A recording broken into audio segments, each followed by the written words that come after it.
Hello, everybody. Welcome to the Buckeye Weekly Podcast. I am Tony Gerdeman here, as always, with Tom Orr. Tom, how's it going? Tony, it's going great. I haven't lost any of my bets from the last show yet, so that's pretty good. So I think we're off to a pretty good start already. How are your bets looking so far? I actually already lost. James Franklin punted from his own 20 from the opponent's 26-yard line, and so only needed a field goal to win, but he decided to punt and play field position. So yes, I already lost that one, but that's fine. How many? If you win 5 of the 6 teams bets in a parlay, you still win that parlay, right? Yes, that's my understanding. Casinos famously flexible about giving out money. Yes. Cool. Amazingly, it was just yesterday when we did that podcast, and I've already lost because of James Franklin. Tremendous. So today's show, we're going to do a couple of shows, one today and then one for next week, just looking at the Ohio State freshman class, what our expectations are for them this year, what we maybe saw this spring, what we heard this spring, things of that nature. We'll start with offense today, then move to defense and special teams, Jesse Mirko, for the next show. Give Tom an opportunity to brush up on his Australian accent. We don't want to put him right now in the forefront and have him do that. We're going to build up to it. It'll be the last thing we do. So no pressure. Everybody's looking forward to it, but please do not fast forward this show to get to the next one.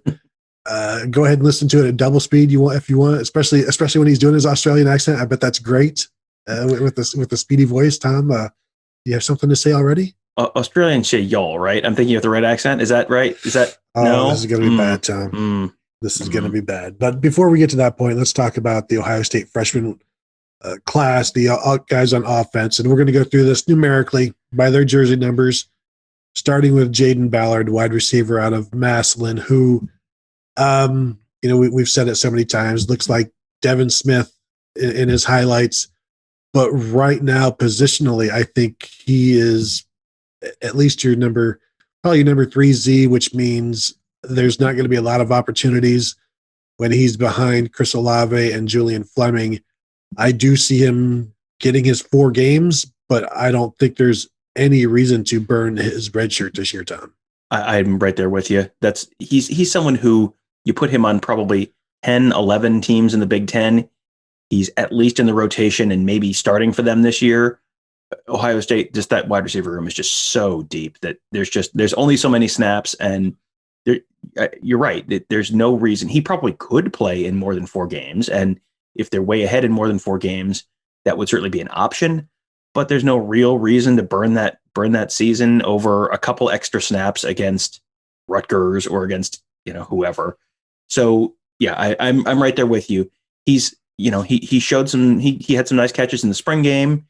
I think we've heard some positive things about him. I think he's got a pretty good future, pretty solid future at Ohio State coming, but there's no real reason to rush him because they're so deep ahead of him. And he's the most raw of the 3 freshman receivers they brought in this year. Now, he could end up playing special teams all 15 games this year. It would be a surprise to me, and I don't know that they need him to do that. Well, I mean, he was someone that we got to, when we watched some of the practices, he was someone who I saw on punt block. He was one of the guys coming off the edge on punt block. So it's possible he does burn it on special teams. You're right, but in terms of offense, that's not something I would expect. We saw DeJuan Jones do the same thing, where he had some value on special teams, and then eventually that also led into him playing on the offensive line as a true freshman. He was in the kick blocking, the field goal blocking, the placement blocking, and Ryan Day even joked like, "Yeah, we may have to burn his red shirt just doing that because he's so big in there." And so maybe that's where Jayden Ballard could get some time in, because then at that point, if you're not going to redshirt him, then you're going to play him. You're going to get him, find him some more snaps, and he's a really tremendous, talented athlete who I think obviously the more he plays, then the more well-rounded he will get and be able to contribute. Now, the next guy we're going to talk about, Emeka Egbuka, to me, he's already in the 2 deep. He's the backup over. He's the backup behind Jackson Smith and Jigba in the slot.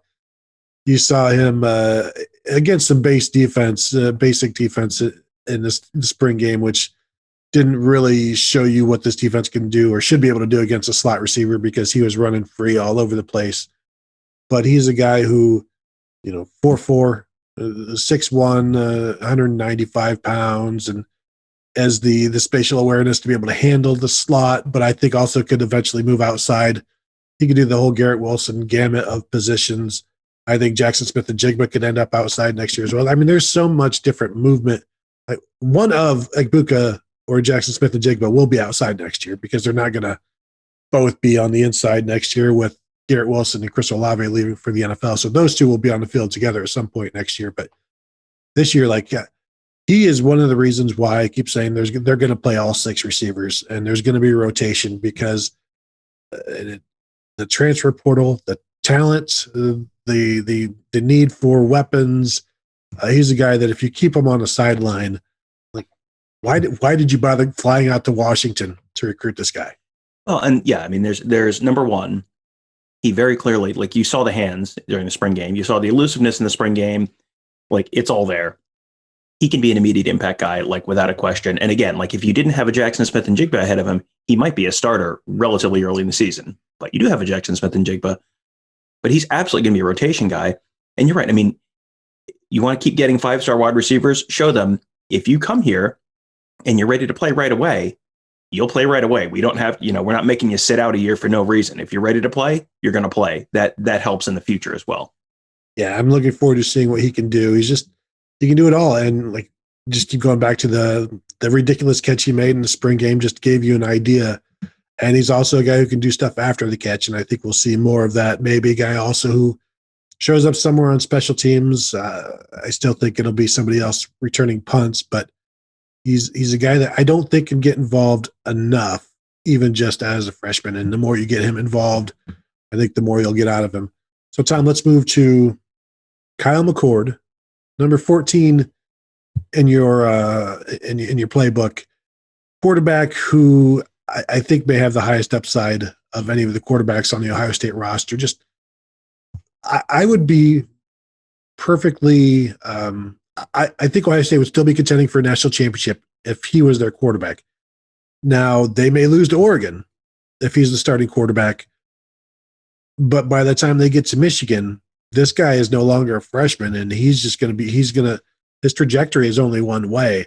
It's just a matter of when he finally gets to be released. And I don't see it happening this year just because of all of the other things that would go on along with it. He would have to be sizably better and than CJ Stroud or Jack Miller to then lift him above those guys. And he may get there, and there may be no choice but to put him there. But right now, I see him as the number 2, maybe the number 3, but the guy who once it's his turn, it's so difficult not to look past this year and then move on to Kyle McCord versus Quinn Ewers, which may be the greatest positional battle in Ohio State history of any position ever that we may or may not even get to. But right now, he's going to play. I don't know that he needs to play more than 4 games. He should keep his red shirt, but you're going to play him because, you want him to get some experience. I don't know that I think he's going to redshirt this year. I mean, I think if you're trying to keep him ready, if he's your number 2 quarterback this year, and I think that's possible, I think the consensus right now coming out of spring is CJ Stroud is number 1, and then you could tell me Jack Miller's number 2, you could tell me Kyle McCord's number 2 coming out of the spring, and I'd be willing to listen to either of those. But if he is number 2 going into the fall, if you were a 5-star quarterback with that kind of arm talent, you're not a 5-year player. There's a better chance you're a 3-year player than a 5-year player. So I don't know that there's a point to keeping that red shirt on him, unless his family decides that they want to, or that Ryan Day decides, if he's number 3, yeah, sure, absolutely. If he's number 2, and I think there's a good possibility he's number 2, you got to have him ready because he's the next man up. Like CJ Stroud coming in off the sidelines against Clemson. If that's if CJ Stroud is a starter and Kyle McCord's number 2. That's Kyle McCord coming into the college football playoff game. I don't know if you want to be real stingy with the snaps during the regular season and not get him as prepped as you could for that.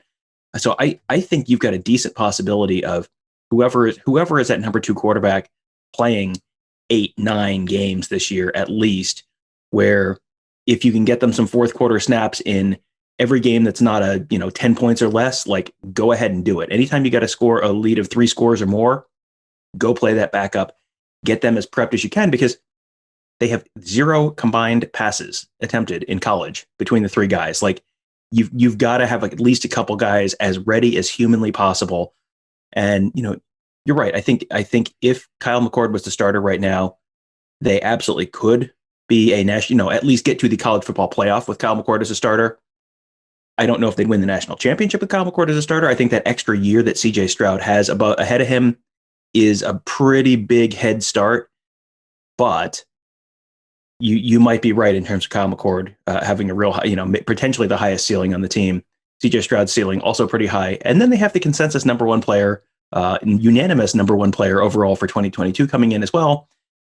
Seems like that might be a pretty interesting quarterback battle to watch. Well, and you mentioned if they play him like 8 or 9 games, Kyle McCord, then that would also indicate that, you can compete for the job in 2022 as well. Like it's just because CJ Stroud won the job this year doesn't mean that you can't also compete for it in 2022. And the more snaps he gets this year, the better opportunity he will have of winning the job next year. Obviously it's rare, but we have seen Cardale Jones did it to JT Barrett and it all worked out great. Didn't it? A little too soon, Tom. A little too soon. Let's get to the next guy on the list. Number 18 in your program, Marvin Harrison Jr. We've talked about him a lot for good reasons. Turns out he's pretty good. He is a guy that I was going back, and when he committed, or he was a 5-star prospect when he committed, or at some point during his recruitment, he was the 5-star guy by at least one of the publications. And then by the end of the time, by the end of the cycle, when all the recruiting rankings were done, he was a top 100 guy, maybe top 50-ish. But then he gets to campus, and from day one, he's doing extra work after lifting. He's catching footballs, and he's a pro, basically. And it's not a surprise. His dad's a Hall of Famer. So he comes to Ohio State as a pro. And then, you see it in the spring game. And yes, I know everybody's going crazy about him, but Tom, it was only 7 yards a catch. That's true. That's true. It was only 7 yards a catch. Some of those were hampered by the fact that he caught them in the end zone and could not get any yak, which is, I'm so sick of your excuses. He's one of those guys where, you have the guys who come in with recruiting hype. You have the guys who come in and are impressive in practice. You have the guys who come in and are, when we get those weight, hey, who's impressing the weight staff kind of reports. You have those guys. When you have all 3 of them together, and we're going to get to this conversation on the defensive side of the ball, and I'm going to say some irresponsible stuff about one of the freshmen, but Jesse Murko. We'll stay on the offensive side of the ball for now. He is someone who is he's going to be in that rotation. Like they're not going to keep him off the field this year. And as deep as that receiver rotation is, there's a reason Jameson Williams transferred out. There's a reason G. Scott moved to tight end. Like you have a bunch of real talent. Mookie Cooper transferred out. Like these guys are not dumb. They see the writing on the wall. They see that the snaps are going to be tough to come by at wide receiver. And it's because a couple of the true freshmen are coming in and going to make a real strong case for playing time. And, I don't expect him to start. I don't expect him to put up a 600-yard year this year or anything like that. But if you are a true freshman and you are getting snaps, like significant snaps in that room as a true freshman, you are on the way to big stuff. And I think Marvin Harrison is someone who, again, like set some realistic expectations for yourself. If he has 300 yards receiving this year as a true freshman in that wide receiver room, that's a monster season for a true freshman. So set some realistic expectations, but he's gonna be an impact player this year. Yeah, and right now I have him as the backup to Garrett Wilson at the X. And then, next year, if the job could be his, and it would seem to be in good hands if that happens. Just a really impressive guy, and certainly looks the part as well, just physically looks the part. And then you see him on the run, towering over defenders and making catches, and just, he does not look anything like a freshman in anything he does. He looks like a redshirt sophomore at this point. Let's go to the next guy on the list, number 21, running back Evan Pryor. Now, this is a guy, Tom, who may be the most explosive running back on the roster. However, I also think he may be the number 6 running back on the roster, which means it's going to be really difficult for him to play in more than his 4 allotted games. And I don't think there's a need to either. There's enough guys right now that they don't need to burn a year with him, even though he may not be a 5-year player. That is what it is. But I think at this point, he'll get some snaps here and there, just like Marcus Crowley has, just like Steel Chambers has. And that's the formula that works. And then next year he can play more and more. But I just think right now there's too many guys ahead of him. No need to burn that red shirt, but still enough reason to get him his 4 games.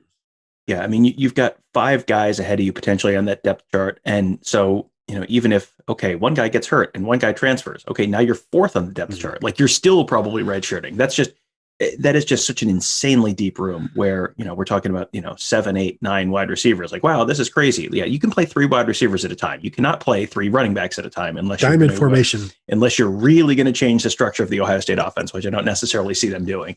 So yeah, I'm with you there. He's someone who I think can be an impact player down the line, but there's just, unless you have multiple guys transfer and then someone gets hurt, like I don't know where the snaps are coming from. So, he might go out there and put up 75 yards rushing against Akron this year, but and then finish the year with 110 yards rushing because the touches aren't there. Yeah, and the touches aren't ever there really for the number 3 running back, let alone the 4 or 5 or the 6 guy at Ohio State.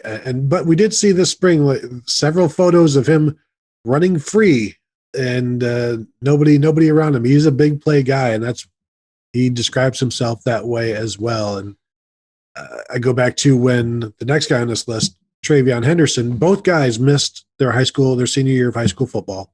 We got to talk to both guys. TreVeyon Henderson was like, I just, give me one good hit and I'll have the rust shaken off of me. And Evan Pryor was like, I'm not trying to get hit. I don't want to get hit. I'm not supposed to get hit. I'm the home run guy. And so that's a little, I guess, glimpse at both of them. With TreVeyon Henderson, one of the reasons why Evan Pryor will probably redshirt is because TreVeyon Henderson, the reason we're not saying TreVeyon Henderson is going to redshirt, and I won't speak for you, Tom, the reason I'm not saying TreVeyon Henderson isn't going to redshirt is because he is freaking good. And he's as good as any Ohio State running back recruit. I just based on what we've seen out of him in high school, I would put him up there with J.K. Dobbins and Ezekiel Elliott. He did the same kind of things as they did, Beanie Wells. And just in terms of he's different, and he looks different, and he's clearly different, and you can't keep him off the field entirely. I don't know if it's going to be 6 carries a game, 14 carries a game, somewhere in there. He's going to be if he doesn't play in every game this year, I would be pretty surprised. Yeah, he's getting carries against Minnesota. He's getting he's getting first half carries against Minnesota. I think I don't think he's getting garbage time against Minnesota. I think 4th drive of the game, TreVeyon Henderson is coming in and getting carries, and yeah, I think there's a decent possibility he's at least like 8 carries a game, something like that, to start the season, and then by the end of the year, if he's taking the starting job, would that surprise you in the least? Yeah. So podcasting is a verbal medium. You can't just shake your head no. You actually have to say the word no. I figured we've discussed this so many times. The question was rhetorical at this point. Yes. So yes, I think rotation guy at the start of the year, potential starter towards the middle to end of the year. Mid-October, something like that. If he's the starting running back, that wouldn't surprise me in the least. And that may just be a difference of 8 carries a game at the start of the year and 15 carries at the end of the year, because you're not going to have like a 32 carry a game kind of guy like J.K. Dobbins was as a true freshman in 2017, because that year was like, well, it was J.K. Dobbins and then Mike Weber was hurt, and then it was like Antonio Williams and then question mark. This year there's 6 guys, so there's no real reason to run someone into the ground with 30 carries a game. So unless he's putting up Bijan Robinson numbers or something like that, I don't see any reason why they're going to give him 25 carries a game. But he is going to be someone who, in terms of true freshmen who I am most confident are going to be playing and getting the most touches this year, he's probably right at the top of the list. Yeah, to me, he can be a guy who gets like 6 carries for 39 yards against Oregon, and then gets like 13 for 170 against Tulsa the next week. And there's going to be a couple of big games in there. Whether or not that's enough to get him more carries the following week, I don't know. But we've done some over-unders on him before, and I think it usually ends up somewhere in the 600 or 700 yard range, which I don't think is outrageous. When I expect him to be around 6.5 yards a carry. So does he get 100 carries over, let's say, 14 games, which is what, seven carries a game? If I'm saying he's getting 8 carries a game and he's averaging 6 something yards a carry, like that'll get you there. I mean, that's 900 yards in a 15 game schedule. I know, Tom, you're a 12 game schedule believer. So considerably fewer, like 720 or something yards for you there. But I think we have to be careful with what we say about him or what we expect from him, but also we need to convey how we actually feel. Like he's really good. He's different. He's fast. He's shifty. He's fine with contact. He can catch the ball, as everybody saw in the spring game.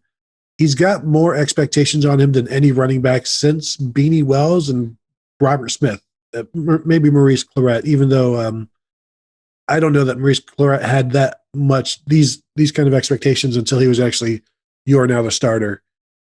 So that's a lot to put on him, but I haven't talked to anybody who doesn't think he's going to be able to handle it.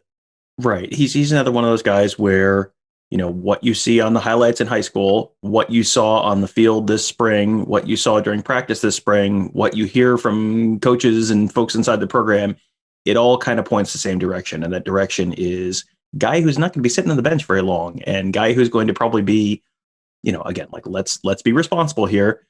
No one is saying he's going to rush for 2,000 yards this year. But if you're a true freshman and you're getting on the field in this insanely deep running back room with a bunch of other real talented guys around you, that is a very good marker for where your career is probably going to end up. What is more realistic? TreVeyon Henderson rushing for 300 yards this year or 1,300 yards this year? At least 300 yards. I'd say that, because you'd have to do that in order to get to 1,300 yards. So, okay, that was a terrible question.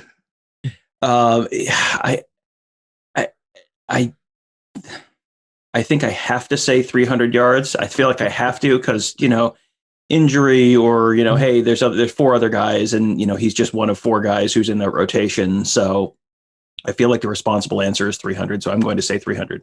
Let's be responsible in this show. If nothing else, let's just be grown-ups about it. Okay.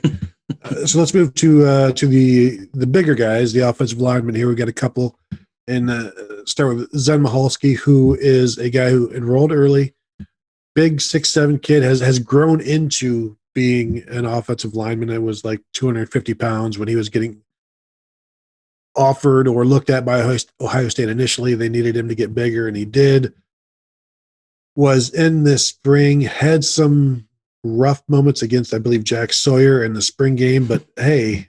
So did everyone. Exactly. So you can't hold him too guilty for that. But I think he's a guy that, yes, redshirt. It may take a couple of years, but this is also a guy where you kind of have to, it's like canning tackles.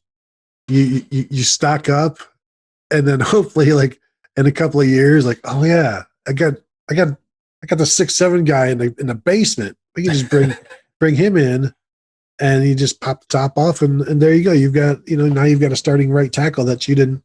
He's a 3rd or 4th year guy now. He's a veteran. He's Max Ray. And you don't have to have you're not going to look good as a true freshman tackle all the time. Like I remember back 2018, I think there was one of those preseason camp videos that Ohio State released, and it showed Alex Williams, who was a defensive end, just absolutely running over Nick Petit-Frere. And it was like, oh no, Nick Petit-Frere, you're a 5-star. You shouldn't get getting run over by a 3-star project. And 3 years later, Alex Williams has transferred to Vanderbilt. I'm not sure if he played at Vanderbilt last year. And Nick Petit-Frere is the starting right tackle and probably all Big Ten at least kind of level tackle this year. So yeah, offensive line is going to be, that's just one of those spots where you can't expect anyone to play as a true freshman. Like it does happen. Harry Miller played as a true freshman. Paris Johnson played as a true freshman, but that is very much the exception and not the rule there. You just kind of, outside of like generational talent kind of players, you have to kind of just sort of bake in a redshirt year for just about everyone. Yeah. And sometimes even after that redshirt year, it's just, you can't just bring in guys who can play right away. No, it takes, nobody is that fortunate. And so, and if you're a good enough recruiter to bring in players who can play right away exclusively, well, you've probably also brought in those guys the year before that. So then there's no starting spot available. So you don't really actually get to do it anyway. Exactly. And yeah, if you keep doing that, then people are going to be like, well, I can't play here. I want to go somewhere where I can play right away. So that's Zen. The other offensive lineman who was in this spring, Ben Christman, guard tackle, was playing tackle in the spring game, which I thought was good because they need tackles. Find out who can play tackle first, and then you can always move guys inside. And we've seen, I was pretty surprised at the way things were presented this spring with like Trey LaRue was at guard and Enoch Vamahi was at tackle and see Ben Christman at tackle. So it's good that he's out there right now. Who knows if he'll stay there. I think they should try it. Can he play right tackle? Again, I think he may have had an issue or two with Jack Sawyer, but you know what? We don't even need to worry about it. It wasn't just the freshmen who were having issues, but a guy who, the fact that he got in this year, I expect him to redshirt, but maybe I think he's a little bit more advanced than Zen Michalski. I think he's built a little bit more for the college game already than Michalski is. So, if one of them is going to get on the field, I guess I would bet on Christman being the guy who could do that, but I don't think there's any realistic reason to think that he's going to be on the field this year. That's another room where, 3 years ago, depth was a major issue for that offensive line unit. Now, they're fine. They have two solid lines. If he does crack at the 2 deep, that would be really telling to me, like, hey, this is someone who's on his way to big stuff. But I don't, you've got 3rd, 4th year guys who haven't necessarily cracked that 2 deep, real decisively yet. So if he doesn't do it in the first, his first fall at Ohio State, I don't think that really means anything for him long term. So yeah, red shirt for sure there. Yeah, and it's it's always a good thing when you don't have defensive linemen playing offensive line. And there's been no need for a while to move guys over, and they've got enough offensive linemen to handle everything. Sometimes they do have to move defensive guys to tight end. One of the reasons they won't have to do that this year is Sam Hart, the freshman tight end, who was the 9th of there were 10 offensive signees. 9 of them enrolled early, played in the spring. Sam Hart, number 81, I believe. Tom, if you can correct me if I'm wrong once you're done looking at your phone. When we're trying to have a show. I'm listening to you. Yes, Sam. Yeah, no, Sam Hart, I think, is someone who he's probably going to redshirt this year just because it's, you need a year of just weight room, all that kind of stuff. You don't see a lot of freshman tight ends getting in there. You need a year in the weight room. You need a year of really nailing down your blocking, that kind of stuff. It's not like they're going to be using a lot of 2 tight end formations this year anyway because of the depth of the wide receiver unit. It's not a spot where they probably need him immediately. So you might as well redshirt him because you've got Jeremy Ruckert off the top. I mean, he's going to get all your number 1 tight end snaps. I think we've seen enough out of Cade Stover that they probably feel like they're reasonably confident that he can be that second tight end. Joe Royer caught a touchdown pass in the spring game. That's enough guys that there's no real reason to burn a red shirt on Sam Hart this year. So go ahead and wait. And then next year when Ruckert's gone, everyone just takes 1 step to the left. And then you bring in the two new tight ends, the freshmen next year, and then they redshirt next year. Because there's no real reason to rush someone out there. Luke Farrell, I think Luke Farrell redshirted. I think Jake Hausman redshirted. I mean, that's just, That's just kind of like the way of the world. Unless you're really, really hard pressed for tight ends, there's no real reason to rush someone out there as a true freshman. Marcus Ball redshirted. Mm-hmm. Ruckert did not. But yeah, I think G. Scott in there as well. There's really no you've got 4 guys there. So there, I know they really like Joe Royer. There's different things that G. Scott can do that I think you have to do them. You've got this guy. Now let's see what you can do with it. And then Jeremy Ruckert, Cade Stover. I think they're fine. There's no reason to, give Sam Hart his 3 or 4 games, but no reason to burn that red shirt.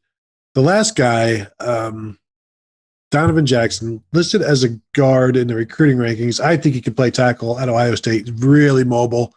Was not here for the spring, which is unfortunate, but I don't know that it's going to hold him back much. I also don't know that he needs to play more than 4 games this year. I think redshirting him is fine. In fact, it's probably better to redshirt him than quote unquote, waste a year having him be maybe your number 5 guard, assuming they're, left guard and right guard already have backups, or,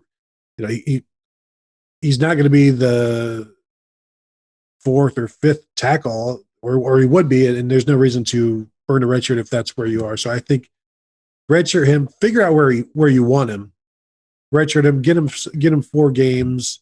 If they do play him more like a Harry Miller, like even if they see him that way where, he's going to be starting somewhere next year. Like if he plays this year, if he doesn't redshirt, then they see him starting next year, in my opinion.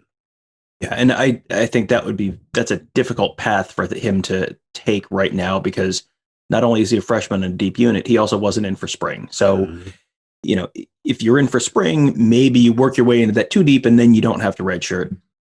If you're not in for spring, and he wasn't, you'd have to walk on campus and just immediately blow the coaches away and earn your way into that 2 deep, which is a pretty crowded 2 deep. You've got a lot of real talented guys fighting for, if you're looking at guard, potentially Harry Miller, potentially Paris Johnson, potentially Matt Jones, potentially DeJuan Jones. That's a very talented group of players who has Josh Fryer. You've got that's potentially 2, 3, 4 guys ahead of you who have multiple years of experience, who are, were here in the spring. Like that's a big deal to have missed those 15 practices. So yeah, I think that's going to be a very, very hard thing for him to do. And, again, like the biggest thing in evaluating offensive linemen is be patient, because who they are when they walk on campus the first year is not who they are their second, their third, their 4th year. I think, you're thinking of rare exceptions if you're thinking of, well, yes, but what about, and it's like, yes, well, okay. What about Paris Johnson? Okay. What about Orlando Pace? Okay. What about there's not that many guys who step on the field and are just like, boom, playing right away. And that's not, if that's your barometer for, is this guy going to be a good player? Like Ohio State has had 2 good offensive linemen in the last 30 years. Like it doesn't really happen. So yeah, they for sure, Donovan Jackson is a redshirt guy, and see what he looks like next spring, basically. Yeah, and I there are big time expectations for him, 5-star guy. So one to watch out for. I just don't think they need him this year. So that's the offense, the offensive freshman for the Buckeyes. Next show we'll talk about the defense. Anything else, Tom, before we get out of here? No, I think I'm excited to talk about the defense next week, because I think we get to say some irresponsible things. We were very responsible on the show. I'm looking forward to being irresponsible next week. Do you think Jack Sawyer? Okay, let me either. What's more likely, 300 yards rushing or 1,300 yards rushing for Jack Sawyer? Over. There you go. So, all right. Well, look forward to that show. Thank you guys for listening. Thank you for watching, and remember to check out BuckeyesCube.com. And we will talk to you guys later.